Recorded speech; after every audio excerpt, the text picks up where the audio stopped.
کہ ہمیں آئے دن ان چیزوں کا سامنا کرنا پڑتا ہے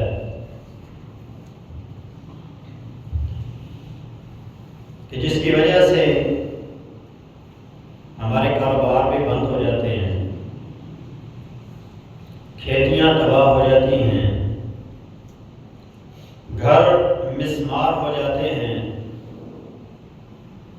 پوری کی پوری بستیاں شہر اجڑ جاتے ہیں، ویران ہو جاتے ہیں۔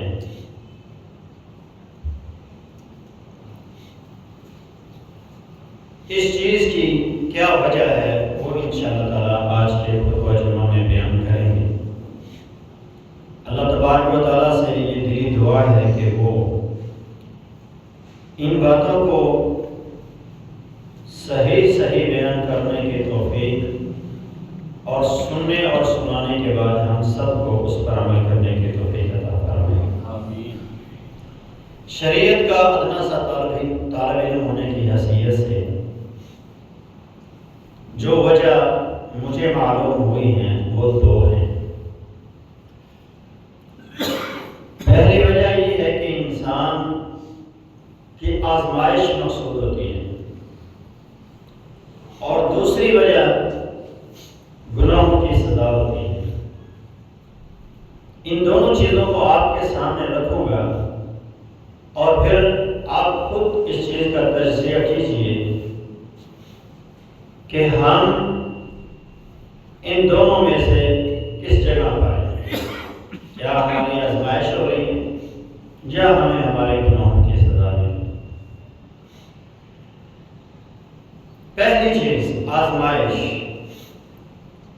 اللہ تبارک و تعالی سب کچھ جانتا ہے، اس کے باوجود وہ بندوں کو پرکھتا ہے، ان کے ایمان کی جانچ کرتا ہے کہ ان کا ایمان کس لیول کا ہوتا ہے۔ یہ کام صرف اتمام حجت کے لیے ہوتا ہے تاکہ کل قیامت کے دن کوئی اللہ کے سامنے عذر پیش نہ کر سکے۔ اللہ تبارک و تعالی سورہ عنکبوت کے شروع میں ارشاد فرماتے ہیں، الف لام میم احسب الناس ان یترکوا ان یقولوا آمنا وهم لا یفتنون۔ کیا لوگوں نے یہ گمان کر لیا، یہ سوچ لیا کہ ہم ایمان لے آئے اور ہمیں آزمایا نہیں جائے؟ اللہ فرماتا ہے وَلَقَدْ فَتَنَّا الَّذِينَ مِن قَبْلِهِمْ، یقیناً ہم نے ان سے پہلے لوگوں کو بھی آزمایا۔ فَلَيَعْلَمَنَّ اللَّهُ الَّذِينَ صَدَقُوا وَلَيَعْلَمَنَّ الْكَاذِبِينَ۔ سچ بولنے والے کی بھی پہچان ہو گئی کہ یہ اپنے دعوے کے اندر سچے، اور وہ جو اپنے دعوے کے اندر جھوٹے تھے، دونوں کو اللہ نے الگ الگ کر دیا۔ نبی علیہ السلام پر ایمان لانے والوں کی بھی اسی طرح ہی آزمائش ہے۔ ظلم کے پہاڑ توڑ دیے گئے، اولادیں چھین لی گئی، گھر چھین لیے گئے، ظلم کی انتہا کر دی گئی، یہاں تک کہ وہ لوگ رسول اللہ صلی اللہ علیہ وسلم کے پاس آتے ہیں اور آ کر کہتے ہیں، اے اللہ کے رسول، آپ ہمیں یہ بات کہتے ہیں کہ اللہ ہمارے ساتھ ہے، تو اللہ کی مدد کب آئی؟ تو اللہ تبارک و تعالیٰ نے قرآن مجید کی یہ آیہ مبارکہ نازل فرمائی، ام حسبتم ان تدخلوا الجنہ ولما يأتكم مثل الذين خلوا من قبلكم مستهم الباساء والضراء وزلزلوا حتى يقول الرسول والذين آمنوا معه متى نصر الله۔ فرمایا کہ تم ابھی سے تھک گئے ہو؟ کیا تمہارے پاس پہلے لوگوں کے قصے اور کہانیاں نہیں آئی، ان کے واقعات نہیں آئے کہ اللہ نے انہیں کیسے کیسے آزمایا، کتنی سخت آزمائش تھی ان کی۔ تو آگے اللہ فرماتا ہے انہیں جھنجھوڑ دیا گیا، اس قدر آزمائشیں سخت تھی کہ رسول بھی پکار اٹھے، اللہ تیری مدد کب ہے؟ تو آزمائشیں آتی ہیں بندے کے ایمان کو پرکھنے کے لیے، بندے کے ایمان کی مضبوطی کو چیک کرنے کے لیے۔ اللہ نے اہل ایمان کو بھی مخاطب کر کے کہا، اے ایمان والو، صبر کا دامن تھامنا ہے، اللہ سے مدد مانگتے رہنا ہے، کیونکہ اللہ صبر کرنے والوں کے ساتھ ہے۔ اور آگے اللہ نے ایمان والوں سے کہا، وَلَنَبْلُوَنَّكُمْ بِشَيْءٍ مِّنَ الْخَوْفِ وَالْجُوعِ وَنَقْصٍ مِّنَ الْأَمْوَالِ وَالْأَنفُسِ وَالثَّمَرَاتِ وَبَشِّرِ الصَّابِرِينَ۔ یہ نہیں کہ تم سے پہلوں کو آزمایا گیا ہے اور تمہیں نہیں آزمایا جائے گا۔ ایمان کا دعویٰ تم نے کیا ہے تو تمہیں بھی آزمایا جائے گا۔ کس چیز کے ساتھ؟ اللہ فرماتا ہے خوف، تمہیں خوف دے کے آزمایا جائے گا، تمہیں بھوک دے کر آزمایا جائے گا، تمہیں مال کی کمی سے آزمایا جائے گا، تمہیں جانوں کی کمی سے آزمایا جائے گا، پھلوں کی کمی سے، رزق کی کمی سے آزمایا جائے گا۔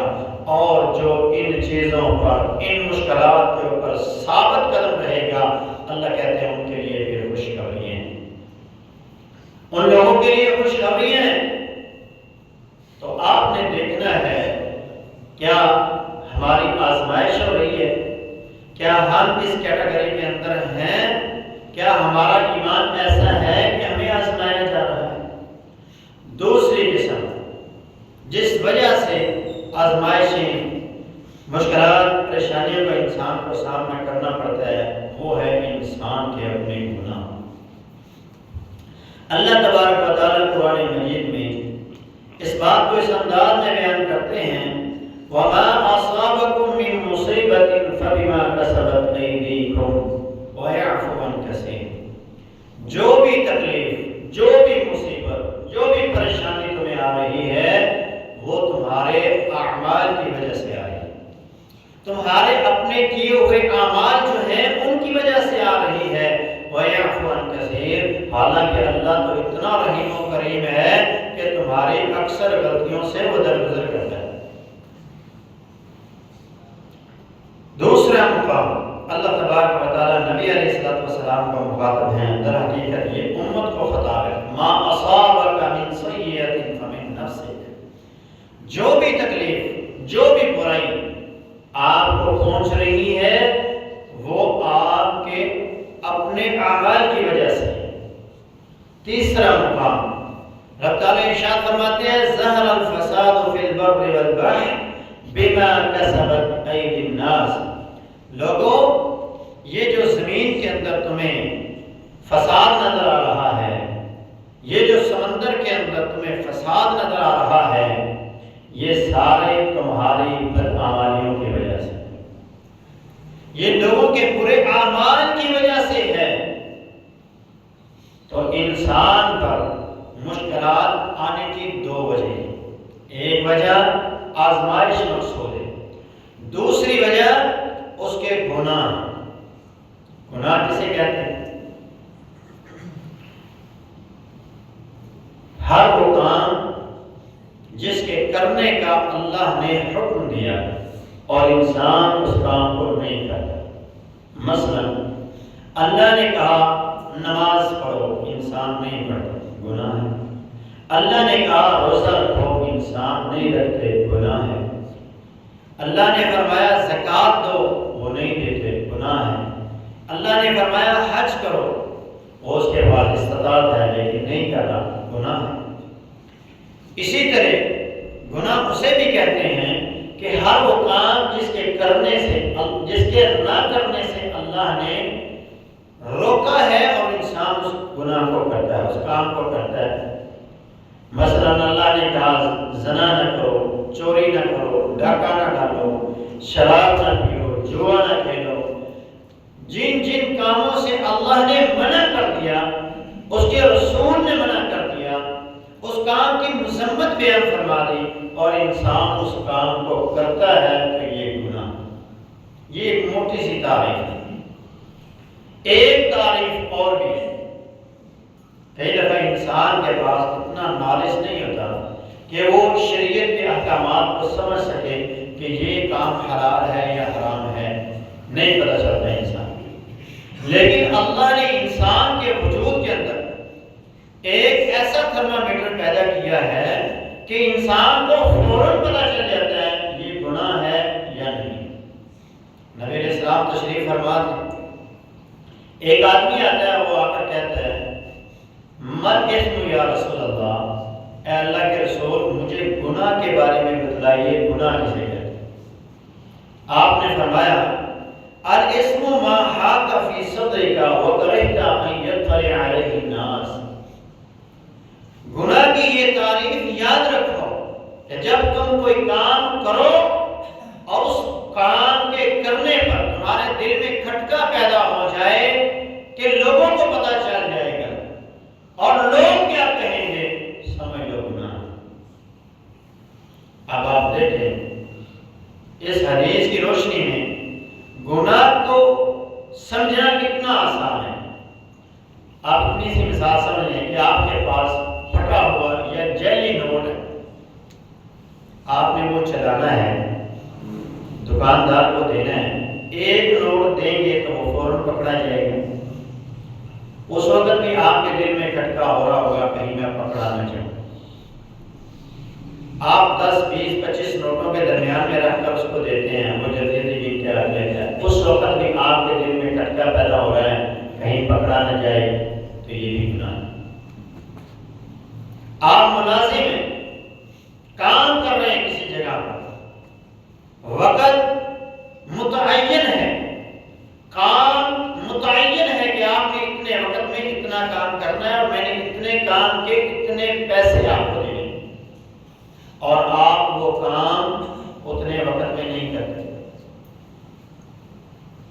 اور آپ سستی کا مظاہرہ کرتے ہیں اور آپ کے دل میں کھٹکا پیدا ہو رہا ہے مالک آئے گا مجھے گالی گلوچ کرے گا، اسے پتہ چل گیا مجھے برا بلا، یہ کھٹکا پیدا ہو رہا ہے سامنے یہ گناہ۔ بڑا آسان ہے گناہ کو سمجھنا اس دل کے ذریعے سے، تو اللہ تبارک و تعالیٰ کے پیارے حبیب نے گناہ کی تعریف بڑے ہی سادہ الفاظ میں بیان فرمایا۔ انفرادی گناہ بھی ہوتے ہیں، ان کا اثر انفرادی ہی ہوتا ہے۔ مثال کے طور پر اکیلا گناہ کر رہا ہے تو اس گناہ کا اثر اس اکیلے پر بھی ہوتا ہے، اور کبھی اس کے گناہ کا اثر دوسروں پر بھی ہوتا ہے، اور اجتماعی گناہ اگر ہو تو اس کا اثر اجتماعی ہوتا ہے، اس کی سزا اجتماعی ہوتی ہے۔ انفرادی گناہ اس کے بڑے نقصانات ہیں، لیکن ان میں سے صرف 2 حدیث آپ کے سامنے رکھوں گا۔ پہلا، وہ انسان جو تنہائیوں میں گناہ کرتا ہے، اکیلا گناہ کرتا ہے، لوگوں کو پتہ نہیں لگنے دیتا، ایسا انسان لوگوں کے سامنے تو بڑا فارسا اور نیک بنتا ہے، لیکن تنہائیاں اس کی صاف نہیں ہوتی۔ ایسا انسان اللہ کے ہاں بے وقت اور بے عزت ہو جاتا ہے، اللہ کے ہاں اس کی کوئی عزت نہیں رہتی، اس کی کوئی اوقات باقی نہیں رہتی۔ نبی علیہ السلام کی حدیث ہے، آپ نے ارشاد فرمایا ایاک والمعصیہ، اے انسان گناہ سے خاص کر اپنے آپ کو بچاؤ، فإن المعصیۃ حل سخط اللہ، جو گناہ ہے یہ اللہ کے غصے کو، اس کی ناراضگی کو واجب کر دیتے ہیں۔ جب اللہ ناراض ہو جاتا ہے اس بندے کی کوئی عزت نہیں ہوتی۔ جس بندے سے اللہ محبت کرتا ہے، زمین و آسمان کی ایک ایک چیز اس سے محبت کرتی ہے، اور جس سے اللہ نفرت کرتا ہے، جس سے اللہ ناراض ہو جاتا ہے، زمین و آسمان کی ایک ایک چیز اس سے نفرت کرتی ہے۔ اللہ فرماتا ہے وَمَن يُهِنِ اللَّهُ فَمَا لَهُ مِن مُكْرِمٍ، جس سے اللہ ناراض ہو جائے اس کی کوئی عزت نہیں، اس کی کوئی عزت نہیں۔ دوسری، گناہ کی وجہ سے انسان کو جس پریشانی کا سامنا کرنا پڑتا ہے، عبداللہ ابن عباس اس حدیث کے راوی فرماتے ہیں وَإِنَّ لِلسَّيِّئَةِ سَوْدَاءً فِي الْوَجْهِ، جب انسان گناہ کرتا ہے تو اس گناہ کا اثر اس کے چہرے پر دیکھا جاتا ہے۔ چوری کرنے والا، گناہ کرنے والا جب پکڑا جاتا ہے تو اس کا گناہ اس کے چہرے سے فوری پہچانا جاتا ہے۔ لوگ پہچان لیتے ہیں کہ یہ بندہ گنہگار ہے، اس کے چہرے کے رنگ اڑ جاتے ہیں۔ اور دوسرا کہ اس کے چہرے کی نورانیت جو ہے وہ اللہ ختم کر دیتا ہے۔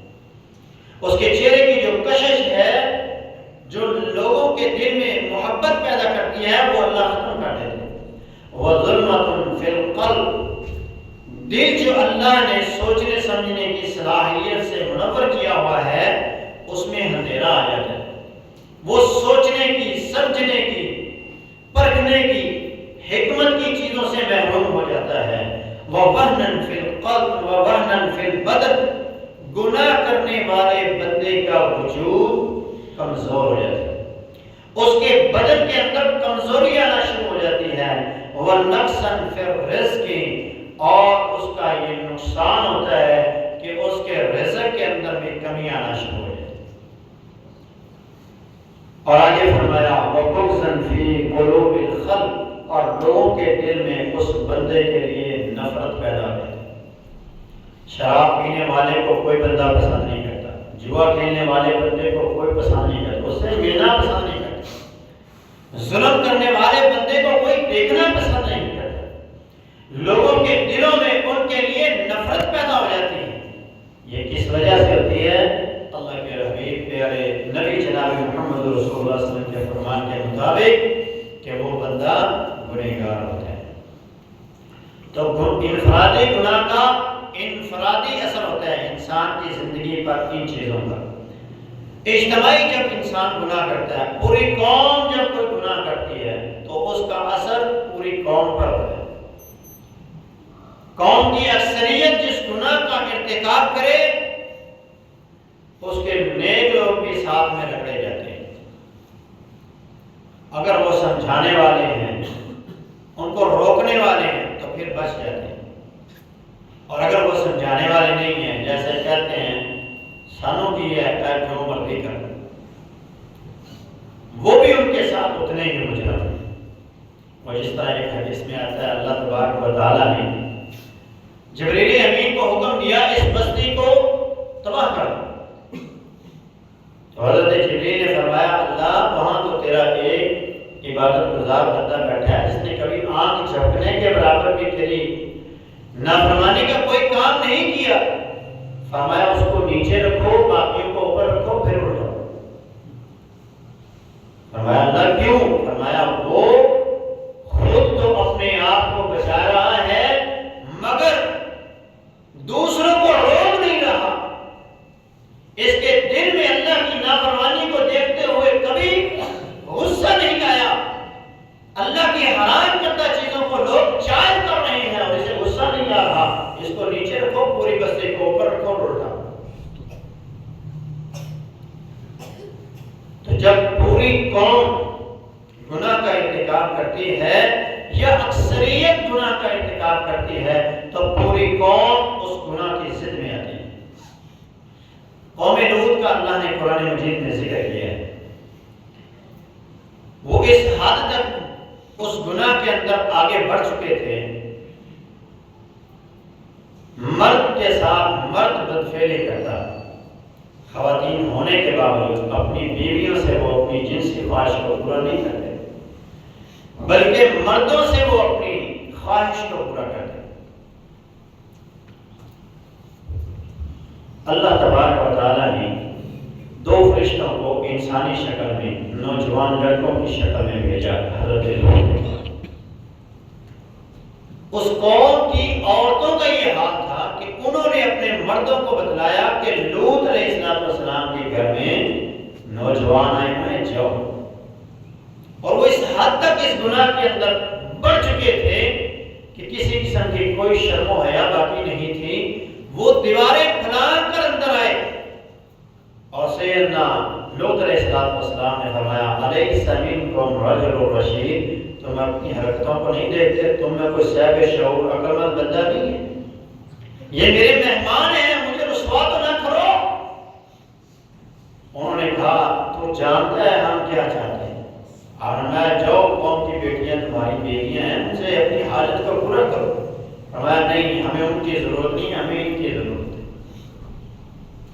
اللہ نے ان فرشتوں کو حکم دیا اس بستی کو الٹا دو۔ آپ انہوں نے حضرت لوط کو حکم دیا کہ آپ نکل جائیں، ہم تو اللہ کے فرشتے ہیں، یہ ہمارا کچھ نہیں بگاڑ سکتے۔ اس بستی کو اٹھایا زمین سے، اتنا بلند کیا کہ ان کے کتوں کی آواز آسمان کے فرشتوں نے سنی، اور پھر وہاں سے الٹا دیا گیا اور اوپر سے پتھروں کی بارش کر دی اور اس بستی کا نام و نشان مٹا دیا۔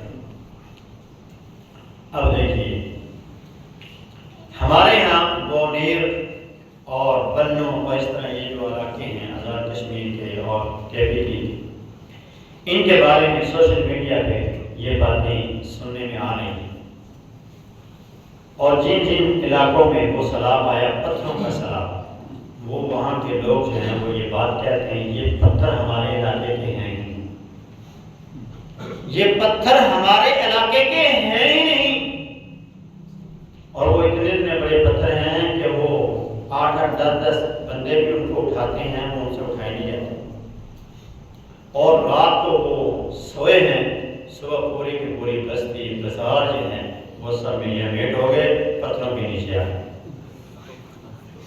کیا بتا رہے ہیں وہاں کے لوگ کہ یہاں پر خواجہ سراؤں کے ساتھ بدفعلی کی جاتی ہے، یا نوجوان لڑکوں کے ساتھ بدفعلی ان کا معمول بن چکا تھا، اور ان کو کوئی روکتا نہیں تھا۔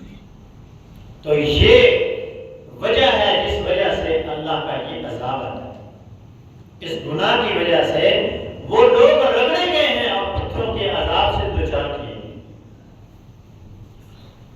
قبل اس کے کہ ان چیزوں کا سامنا ہمیں بھی کرنا پڑے، ہمیں بھی اپنے علاقے کو دیکھنا چاہیے، کیا ہمارے علاقے میں ایسی کوئی چیز تو نہیں؟ تو میں اکبر آباد کے چیئرمین صاحب سے اور جو صاحب رسوخ اثر و رسوخ رکھنے والے لوگ ہیں ان سے یہ بات کہوں گا، ہمارے یہاں یہ برائی بہت بڑھتی چلی جا رہی ہے۔ آپ رات کو سڑک پہ نکلیں، دپوجی سے لے کر اکبرآباد چوک تک آپ کو اس طرح کے یہ خواجہ سرا ہیں یہ ملیں گے، ان کے اڈے بنے ہوئے ہیں، اور وہ لوگوں کو بلا کر برائی کی دعوت دیتے ہیں، وہ ان سے بدفعلی کرتے ہیں اور ان کو بدلے میں پیسے دیتے ہیں، اور یہی برائی ہمارے یہاں بھی پائی جاتی ہے۔ قبل اس کے کہ اللہ کا عذاب کا کوڑا برسے، اس سے پہلے اس گند کو صاف کر دینا چاہیے۔ پہلے نمبر پہ انہیں سمجھانا چاہیے، انہیں اس گناہ کی جو سزا ہے اس کے بارے میں بتلانا چاہیے، اللہ کے غضب اور غصے کے بارے میں انہیں بتلانا چاہیے۔ توبہ کرتے ہیں ٹھیک ہے، نہیں تو انہیں قانون کے حوالے کر دینا چاہیے، قانون کے ساتھ جو شروع کرنا چاہیے۔ تو ہمیں بھی سوچنا چاہیے کس حد تک اپنے آپ کو بچائیں، اپنے بچوں پر نظر رکھیں، اپنے دوستوں کو بچائیں اس گناہ سے، کہیں ایسا نہ ہو کہ ہم بھی اللہ کے عذاب سے دوچار ہو جائیں۔ اب اس حوالے سے رسول اللہ صلی اللہ علیہ وسلم کی ایک دو حدیث سماعت فرمائیں۔ آپ نے ارشاد فرمایا لن تظہر الفاحشۃ فی قوم قط، جب کسی قوم کے اندر برائی پھیلتی ہے، حتی یعلنوا بها، یہاں تک کہ وہ علن اعلان اس برائی کا ارتکاب کرتے ہیں، الا فشا فیہم الطاعون والاوجاع التي لم تکن مضت فی اسلافہم الذین مضوا، فرمایا پھر ان میں طاعون کا مرض پھیلتا ہے، پھر ان میں ایسی ایسی بیماریاں آتی ہیں جن کا نام ان کے آباء و اجداد کو پتہ بھی نہیں تھا۔ تو جب برائی بے حیائی پھیلتی ہے تو پھر اس کا یہ نتیجہ ہوتا ہے کہ انسان ایسی ایسی بیماریوں کا شکار ہوتے ہیں جن کا نام و نشان بھی کبھی انہوں نے نہیں سنا تھا۔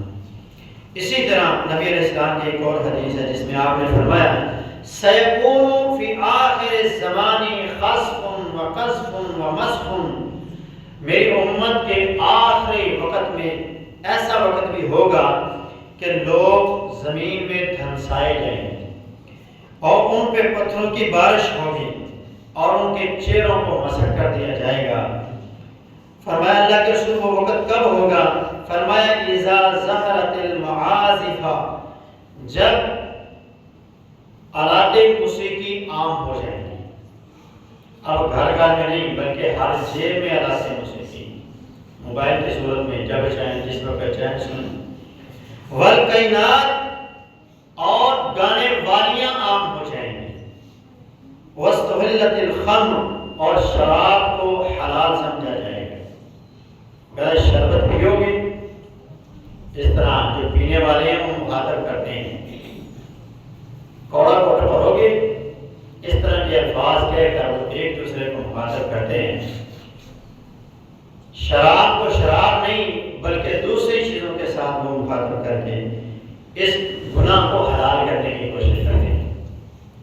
ایک حدیث میں تو نبی علیہ السلام نے فرمایا کہ ان کی شکلوں کو مسح کیا جائے گا کہ وہ اپنی عیاشی کی مجلس کے اندر ہوں گے، ان کے پاس ایک سائل آئے گا، فقیر آئے گا، اور وہ آ کر ان سے مانگے گا اور کہے گا اللہ کے نام پہ مجھے دو، تو وہ کہیں گے اللہ نہیں، اور ساری رات وہ شباب و کباب کی مجلس کے اندر گزار دیں گے، اور جب صبح ہوگی تو ان کی شکلیں بندر کی، سور کی اللہ بنا دیں گے، ان میں پتھروں کی بارش ہوگی اور وہ زمین کے اندر انسان دیے جائیں گے۔ تو اس گناہ سے اپنے آپ کو بچانا ہے، بے حیائی کے جتنے کام ہیں ان تمام کاموں سے اپنے آپ کو بچانا ہے۔ جب پوری قوم بغاوت پر اتر آتی ہے اور وہ اللہ کے احکامات سے روگردانی کرتی ہے تو پھر اللہ ان کو قحط کے عذاب کے اندر مبتلا کر دیتا ہے۔ نبی علیہ السلام نے فرمایا جب کوئی قوم زکوٰۃ نہیں دیتی تو پھر اللہ ان پر آسمان کو حکم دیتا ہے کہ وہ بخیل ہو جائے، یعنی آسمان ان پہ بارش برسانا بند کر دیتا ہے اور قحط پڑ جاتا ہے۔ تو قحط کی ایک صورت یہ ہے کہ بارش نہیں ہوتی، زمین کا پانی خشک ہو جاتا ہے اور فصلیں نہیں ہوتی۔ دوسری صورت یہ ہے کہ بارش اتنی برستی ہے کہ جو فصلیں ہوتی ہیں وہ تباہ ہو جاتی ہیں اور پھر بھی قحط پڑ جاتی ہے۔ تو یہ پوری قوم کا المیہ ہے کہ لوگ زکوٰۃ نہیں دیتے۔ جب زکوٰۃ نہیں دیں گے تو اللہ ان کو قحط کی عذاب کے اندر مبتلا کر دے۔ قوم شعیب کا اللہ نے قرآن میں ذکر کیا کہ اس قوم میں ناپ تول کے اندر کمی کی، کہتے کچھ تھے کرتے کچھ تھے، بات کچھ کرتے تھے اور عمل کچھ کرتے تھے۔ مثال کے طور پہ کپڑے کا کام اگر وہ کرتے تھے تو کہتے میٹر تھے دیتے گز تھے،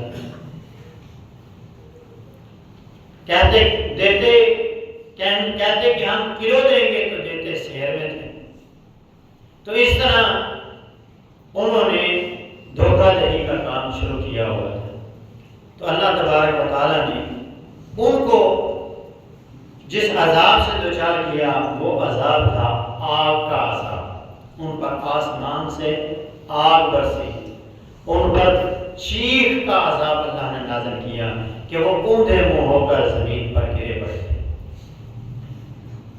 اس قوم نے بھی وہی کام کیا ہے، ناپ تول کے اندر کمی، دھوکہ دہی، فراڈ۔ آپ ایک ریڑھی والے سے لے کر بڑے سے بڑے عہدے والے کو دیکھ رہے ہیں، دھوکہ دہی اس کا شیار بن چکا ہے، کہتے کچھ ہیں کرتے کچھ ہیں۔ آپ ریڑھی والے کے پاس کھڑے ہو جائیں، ہر بندہ برابر نہیں ہوتا، میں ایک ویسی مثال دے رہا ہوں، آپ اس کی طرف دیکھیں نا، اس کو کہیں 2 کلو فروٹ تول دے، گھر جا کے دیکھیں سارا گندا فروٹ آپ کے شاکر میں، آپ کسائی کے پھٹے پر چلے گئے، آپ اس کو بولیں 2 کلو گوشت دے دو تو 1.5 سیر اس میں سے ہڈیاں نکلی، اگر آپ اس کو کچھ کہتے نہیں، سارا گند وہ آپ کے شاکر میں ڈال دیں۔ یہ المیہ ہے اس قوم۔ پھر کہتے ہیں عذاب آ رہے ہیں، بارشیں نہیں رک رہی، سیلاب آ رہی ہیں، ڈوب رہے ہیں، یہ المیہ ہے اس قوم کا۔ تو اللہ کی طرف سے اس قوم پر عذاب آتا ہے، سیلاب آتے ہیں، قحط سے دچار ہوتی ہے وہ قوم، جو قوم ناپ تول کے اندر کمی کرتی ہے، جو قوم اللہ کے دیے ہوئے مال سے اس کا حق نہیں نکالتی۔ ایک گناہ ہے رسول اللہ صلی اللہ علیہ وسلم کی نافرمانی. جب کوئی قوم اپنے پیغمبر کی نافرمانی کرتی ہے تو اللہ اس قوم پہ اپنے عذاب کا کوڑا برساتا ہے. اللہ نے قرآن مجید میں مختلف قوموں کا ذکر کیا اور آگے فرمایا فَعَصَوْا رَسُولَ رَبِّهِمْ فَأَخَذَهُمْ أَخْذَةً رَابِيَةً. ان قوموں نے اپنے رسولوں کی نافرمانی کی تو ہم نے ان کو عذاب سے دوچار کر دیا. نبی علیہ السلام نے صحابہ سے یہ بات کہی تھی کہ آپ نے یہ درہ نہیں چھوڑنا غزوہ احد میں، تو انہوں نے وہ درہ چھوڑ دی. انہوں نے کہا فتح ہو گئی ہے، اب ہم درہ چھوڑ دیتے ہیں. اجتہادی غلطی، جان بوجھ کے غلطی نہیں کی بلکہ اجتہاد کیا کہ فتح ہو چکی ہے، اب ہم اگر اس درہ کو چھوڑ بھی دیتے ہیں تو کوئی حرج نہیں. رسول اللہ صلی اللہ علیہ وسلم نے کہا تھا کہ اس درے کو چھوڑنا نہیں ہے، جو مرضی ہو جائے. انہوں نے چھوڑ دیا. 70 لاشیں دیکھنے کو ملے. اتنی سی نافرمانی کی وجہ سے، اتنی سی حکم عدولی کی وجہ سے اللہ تبارک و تعالیٰ نے فرمایا فَلْيَحْذَرِ الَّذِينَ يُخَالِفُونَ عَنْ أَمْرِهِ أَن تُصِيبَهُمْ فِتْنَةٌ أَوْ يُصِيبَهُمْ عَذَابٌ أَلِيمٌ. ان لوگوں کو باز آ جانا چاہیے جو لوگ صبح و شام اللہ کے رسول کے حکم کی خلاف ورزی کر رہے ہیں، کہیں ایسا نہ ہو کہ ان کو فتنہ آزمائش پہنچ جائے اور یصیبہم عذاب علیم، یا انہیں دردناک عذاب کا سامنا کرنا. تو ہر بندے کو چاہیے کہ وہ گناہوں کے ساتھ ساتھ رسول اللہ صلی اللہ علیہ وسلم کی ہر قسم کی نافرمانی سے اپنے آپ کو بچائے. سب سے جس گناہ پہ اللہ کو زیادہ غصہ آتا ہے وہ ہے شرک.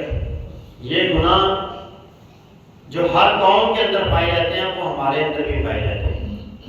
جن جن گناہوں کے وہ مرتکب ہوئے وہ اس امت کے اندر بھی پائے جاتے ہیں. سب سے زیادہ جس گناہ پر اللہ کو غصہ آتا ہے وہ شرک ہے.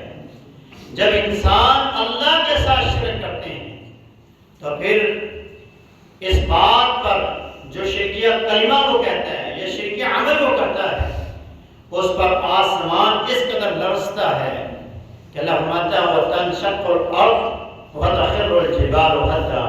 قریب تھا کہ آسمان پھٹ جاتا، زمین ٹکڑے ٹکڑے ہو جاتی اور پہاڑ ریزہ ریزہ ہو جاتے. کہ لوگ اللہ کے لیے اولاد بناتے ہیں، اللہ کے شریک بناتے ہیں، تو شرک جب زمین پر عام ہوگا تو پھر اللہ کا عذاب سلاب کی صورت میں آتا ہے.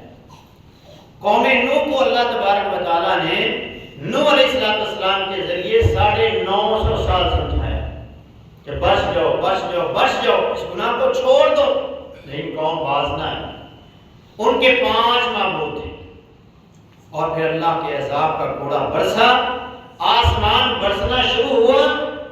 اس چیز کو ہم آج مشاہدہ کر سکتے ہیں، جیسے آسمان سے بارش برس رہی تھی اور ہم سب بے بس اپنے گھروں میں بیٹھے ہوئے تھے. گھروں میں پانی گھس رہا تھا، دکانوں میں پانی گھس رہا تھا، فیکٹریوں میں پانی گھس رہا تھا. سب پریشان تھے کہ اللہ کسی طرح اس بارش کو روک دے. جو رحمت تھی وہ زحمت بن چکی تھی. تو نوح علیہ السلام کے دور میں بھی یہی منظر تھا. آسمان سے بارش برسنا شروع ہوئی، زمین سے پانی نکلنا شروع ہوا اور پھر ہر طرف پانی ہی ہوتا چلا گیا اور سارے مشرک ڈوب کر مر گئے. صرف وہ لوگ، وہ جانور بچے جو نوح علیہ السلام کی کشتی کے اندر تھے. اس کشتی میں کتے بھی تھے، خنزیر بھی تھے. وہ تو اللہ کے ہاں ایک مقام رکھتے تھے، لیکن مشرک کا اللہ کے ہاں کوئی مقام نہیں. سارے مشرکوں کا سفایا ہو اور پوری زمین کو رب نے شرک کی غلاظت سے پاک کر دیا اور شرک سے صاف کر دیا. انفرادی گناہ انفرادی اثر ہوتا ہے.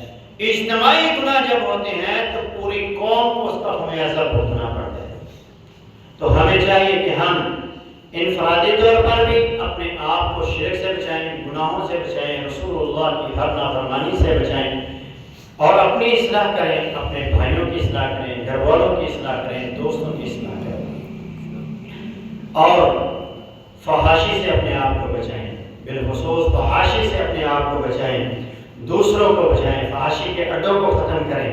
قرآن سے اپنا تعلق جوڑ لیں، قرآن سے اپنا تعلق جوڑ لیں، اور اس کے ساتھ ساتھ جو من حیث القوم ہمیں کام کرنے کا ہے وہ ہے پوری قوم کو اللہ کے حضور معافی مانگنے ہیں، اور پوری قوم کو درختوں کی مہم کے اندر حصہ لینا ہے، زمین پر درخت بہت زیادہ لگانے ہیں۔ یہ جو KPE کے اندر معاملات ہوئے ہیں یہ پہاڑوں کو کاٹنے کی وجہ سے اور درختوں کو کاٹنے کی وجہ سے معاملات ہوئے کہ انہوں نے جو جتنے بند تھے وہ سارے پہاڑ کاٹ دیے اور پانی کو رستہ مل گیا اور اس نے پھر تباہی مچا دی۔ زمین کی بقا پہاڑوں سے ہے۔ اللہ نے فرمایا ہم نے زمین پر پہاڑ میخیں بنا کے گاڑے ہوئے، اس لیے کہ زمین ہلتی تھی۔ اگر زمین سے پہاڑ ختم کر دیے جائیں گے تو پھر زمین اپنا بیلنس ختم کر دے گی، اور زمین پر درخت زیادہ لگائیں گے۔ جب زمین پر درخت زیادہ ہوں گے نمی کم ہوگی، نمی زیادہ ہوگی بخارات اٹھیں گے اور آسمان کی طرف جائیں گے اور بارشیں بنیں گی، بادل بنیں گے اور بارشیں برستی رہیں گی۔ اس لیے زیادہ سے زیادہ آپ لوگوں نے درخت لگانے ہیں، اور اس کا فائدہ بھی کیا ہے؟ بہت بڑا فائدہ ہے۔ نبی علیہ السلام نے فرمایا ہر ذی روح چیز جس کے اندر جان ہے وہ اللہ کی تسبیح کرتی ہے، اور جہاں اللہ کی تسبیح ہوتی ہے وہاں اللہ عذاب نازل نہیں فرماتا۔ تو درخت لگائیں، یہ آپ کے لیے صدقہ جاریہ بھی ہوں گے۔ جب تک وہ تسبیحات پڑھتے رہیں گے ہم سب اللہ کے عذاب سے بچے رہیں گے۔ اللہ تبارک و تعالیٰ سے دعا ہے کہ اللہ تبارک و تعالیٰ ہمیں اپنے عذابات سے محفوظ رکھے، اپنی آزمائشوں سے محفوظ رکھے۔ اللہ تبارک و تعالیٰ ہمیں اپنی رحمت، اپنے فضل اور اپنی محبت کا حقدار بنائے۔ اقول قولی ھذا استغفر اللہ